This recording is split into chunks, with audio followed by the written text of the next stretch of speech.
Lesley Gleason, and I'm one of the program coordinators in the Department of Poultry Science. We're excited that you're here joining us, and we're going to tell you a little bit about our academic program here in the department. Obviously, you may have heard of us in realms to showing birds at a show or doing research, but we also have an academic program where you can pursue multiple different types of degrees in poultry science. So we're going to jump right in and get started. So first, we're going to tell you about our undergraduate program. We have a Bachelor's of Science, which whenever you graduate from our program, your degree will say Bachelor's of Science in Poultry Science. To get that degree, you would have to complete 120 credit hours in order to do that. So many students join us having credit from high school, either dual credit or AP classes, whatever the case may be. So when you get to Texas A&M, you have to complete at least 120 to get that. The average enrollment of our undergraduate program is a great size, gives us the ability to really connect with our students and get to know them, know their names, know where they're from, and maybe what part of the industry or what they hope to do in the future. So average enrollment for us has traditionally been around the 200 mark. We're really excited that this fall we expect to have somewhere between 210 and 225. So we're growing. We're excited about that because there are jobs out there for our students to take. And so again, a little bit growth in our undergraduate department, but still a very manageable size in regards to the personability that we can offer. For our undergraduate curriculum, we have two options that you can pursue. So what that means is when you come to take classes, you're basically going to be on a certain track for which interest you may have. The first option is going to be our industry option. The second option is our technical option. I'll talk in detail about both, and so you'll get a little bit more detailed information on what classes are involved. But on this slide, I have just a little bit of information about the technical option, which a lot of people consider this to be our pre-vet track. So if you're a student out there who really has hopes and dreams of being a veterinarian one day, whether small animal, large animal, or specializing in poultry, you can use our technical track to get yourself there. And again, we'll talk a little bit more about that in detail in a few minutes. So the first option that we have is our industry option. About 70% of our students are on this option, meaning that it's the more popular of the two. But again, you basically can choose whichever option is best for what career path you hope to go on down the road. In regards to these two options, when you get to us at New Student Conference on your first day, we are going to make you choose one or the other. You're going to have to say, I want to be industry or technical. However, at any point in time, you can flip-flop between the two. We prefer you not to flip-flop too much because the classes do differ, but you have the ability to change between these two based on if your career plans change down the road. So back to the industry option, it's pretty appropriately named. So the courses that are going to be offered on this plan are going to be focused on the business side of the poultry industry or any other production agriculture field that you may go into. So I say our department focuses on an animal species, a food product, and so a lot of this route, the industry route, is really going to teach you how to be successful in a career within production agriculture. So when we look at the courses, you may say, what really is different between the two? In regards to this option, it's going to have classes, again, that are related to the business side of things. So you'll see here the industry emphasis elective. This is not an option that's on the technical plan, but on this one, you could basically choose one class out of an accounting option, an ag economics option, economics management. There's also a few more. These are the more popular ones that a lot of our students choose. On this option, you'll also be taking Animal Science 326, which is a food bacteriology class. So if you have never been scared to eat at a buffet before, after you take this class, you might be. You learn a lot about the different foodborne illnesses and things of that nature, and so very applicable to what we do. You also would end up taking an organic chemistry class, and a lot of people go, yikes, that sounds really scary. And so this class is actually known across campus at A&M as Cowboy Chem. So it's a little bit of an easier class in regards to the content in comparison to an actual organic class, so Chem 227, which would also have a lab with it. This class is just a 3-hour lecture and does not contain a lab. And then the last thing there is the business requirement. Again, these students on an industry option are going to choose from either an accounting class or an Ag Economics 314, which is the marketing of food and ag products. Again, a very applicable course for those who are going to end up working in production agriculture or in the poultry industry.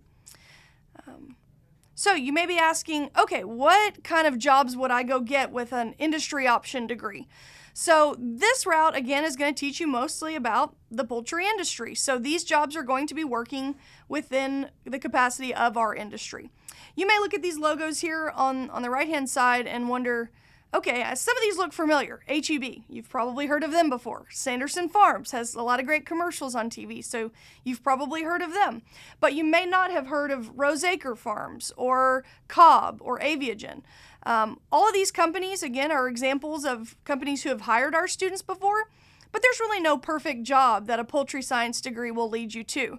I actually did my Bachelor's of Science in this department in poultry science, and I'm now an academic advisor on campus. So we're going to tell you a little bit about the jobs that you can get, but at the same time, we want you to know that our degree really can take you wherever you want to go to do whatever career path that you're hoping to do.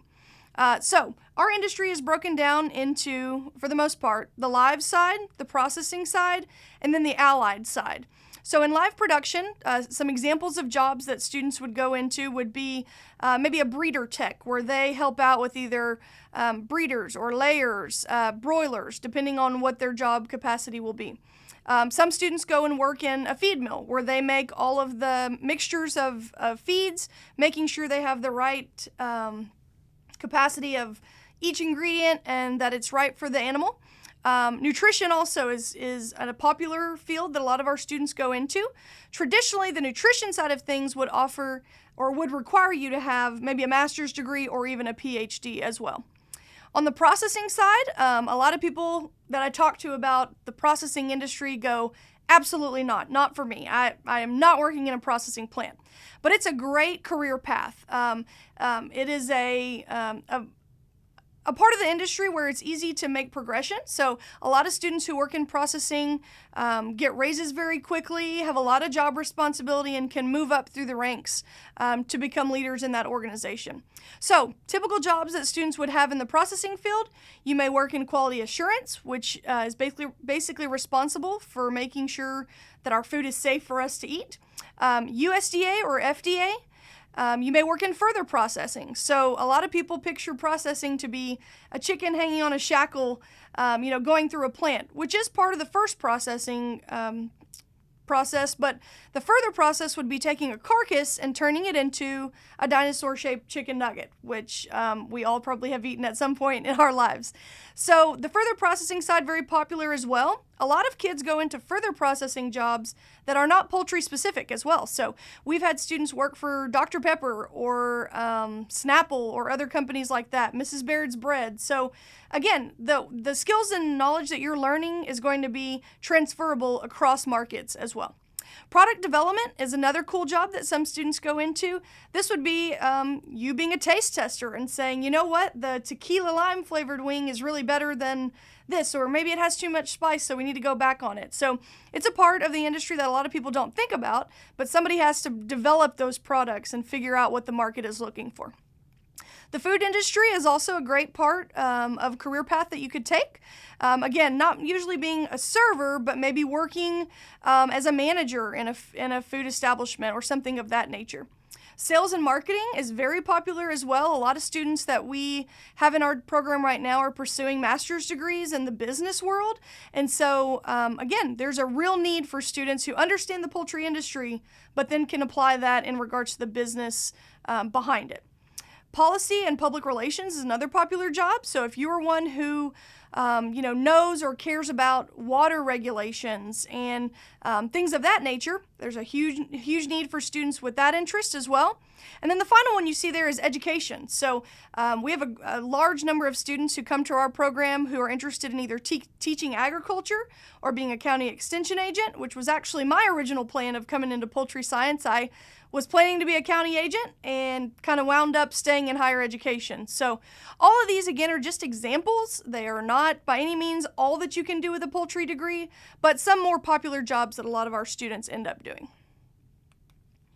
So back to the technical option, again, if we had 70% who were on our industry, about 30% study on our technical, most of them being pre-vet. So their hopes are ultimately to apply to vet school and pursue a DVM. So the courses on this track are really more science focused. These are going to be our more academically challenging classes. So again, when you go this route, most of our students have hopes of doing something in the science field later in life.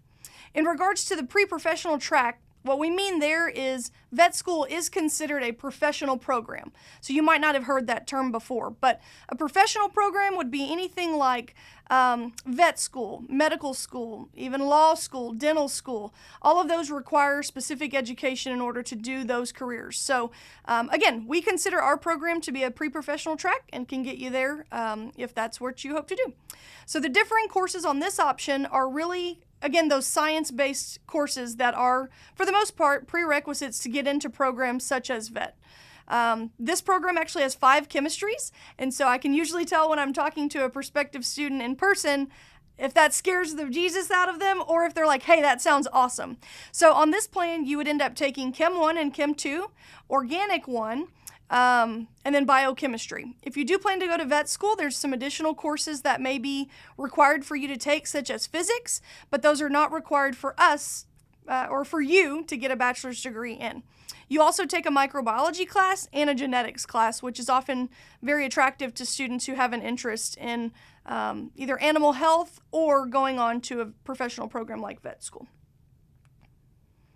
In regards to the career opportunities with a technical degree, as you heard earlier, or if you haven't watched the first video about our department, we have 100% job placement, meaning that once you get a bachelor's degree in poultry, you're basically guaranteed a job right out of college going into the poultry industry. A lot of these jobs here that you'll see listed on this slide are still in our industry, but some of them do require, again, going on to get further education. So, typical career paths with someone who may be graduating from our technical option would be, again, what you see listed here. So things like going into companies like Merck, who focus on animal health and focusing on the bigger picture of keeping animals safe and healthy.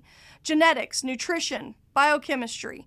Again, you can read there, so I'm not going to go through the whole list, but we want you to know that, again, this path is really going to set you up for the most part, in some cases, a higher pay grade as well, because a lot of these are going to require you to possibly have a master's degree or a PhD.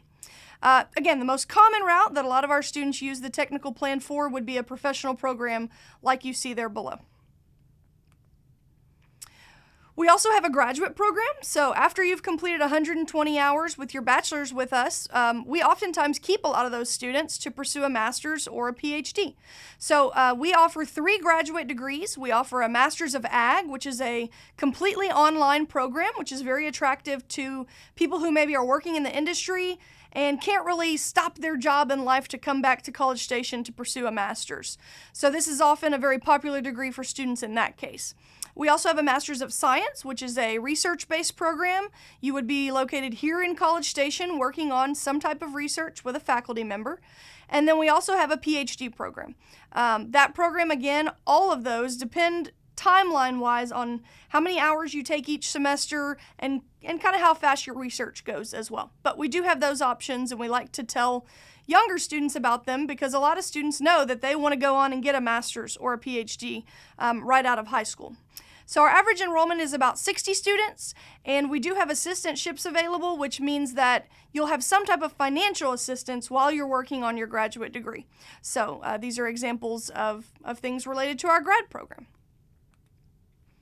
So with that being said, we hope that you've learned a little bit about our academic program.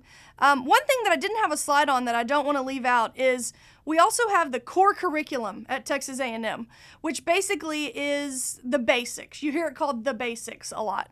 The basics are anything from English, math, history, government. All of these classes are built into that 120 hours, and no matter what your major is at Texas A&M, or if you start out at a junior college first, those are the courses that we would expect you to be knocking out.